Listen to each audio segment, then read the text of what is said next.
माशाल्लाह हसनैन भाई भाई ना क्या करो ਅਸੀਂ ਤੁਹਾਡੇ ਪੁੱਤਰ ਆ ਉਹ ਚਲੋ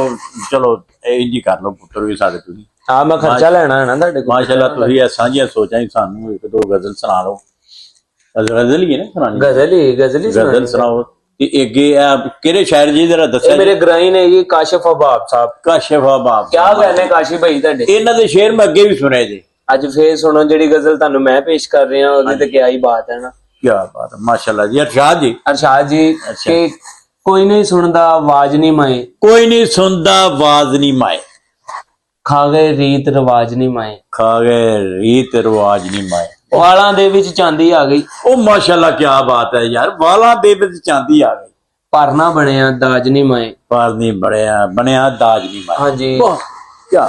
साडे भुखे ढिड ना वेखे अल्लाह साडे भुखे ढिड ना वेखे हाकम करदा राज नहीं माए हाकम करदा राज नहीं माए ओह दारू दरमल ने की करना दारू दरमल ने की करना नहीं के दारू दरमल ने की करना उधड़ दा इलाज नहीं माए ओए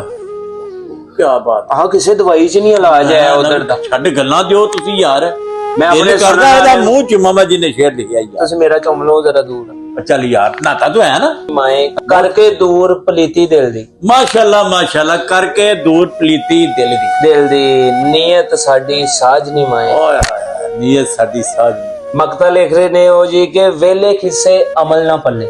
वेले खिसे अमल ना पल्ले अंत रखी तू लाज नहीं माए ओए माशाल्लाह जी खा गए रीत रिवाज नहीं माए बहुत क्या बात है यार देखो शेर ਇਹਦੇ ਨਾਲ ਸਾਨੂੰ ਦਿਓ ਇਜਾਜ਼ਤ ਜੀ अल्लाह हाफिज़ अल्लाह हाफिज़ मेहरबानी।